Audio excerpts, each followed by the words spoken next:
તો રાજ્યમાં કમોસમી વરસાદની આફત ફરી આવી છે। મહેસાણાના ઊંઝા સહિતના વિસ્તારોમાં વરસાદ થયો, જેમાં દાસદ, કહોડા, કામડી, ડાભમાં વરસાદ નોંધાયો। તૈયાર પાકમાં વરસાદ આવતા ખેડૂતોની ચિંતા પણ વધી છે।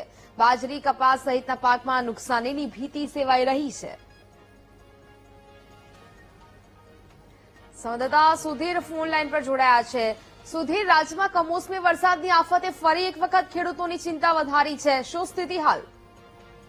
જે મહેસાણા જિલ્લાના ઊંઝા અને આસપાસના વિસ્તારોમાં વહેલી સવારથી જ વરસાદનો માહોલ જામ્યો હતો અને ઊંઝા અને તેની આસપાસના વિસ્તારોમાં આજે અચાનક જ હવામાન દ્વારા પલટો જોવા મળ્યો હતો અને સવારમાં એકાએક વાદળછાયું વાતાવરણ બન્યું હતું અને વરસાદની શરૂઆત થતા સમગ્ર વરસાદી માહોલ છવાઈ ગયો હતો અને અણધાર્યા વરસાદને કારણે હાલ તો ખેડૂતોમાં ચિંતાનો માહોલ છે અને પાકને નુકસાન થવાની ભીતિ સેવાઈ રહી છે। જી બિલકુલ, જાણકારી બદલ આભાર।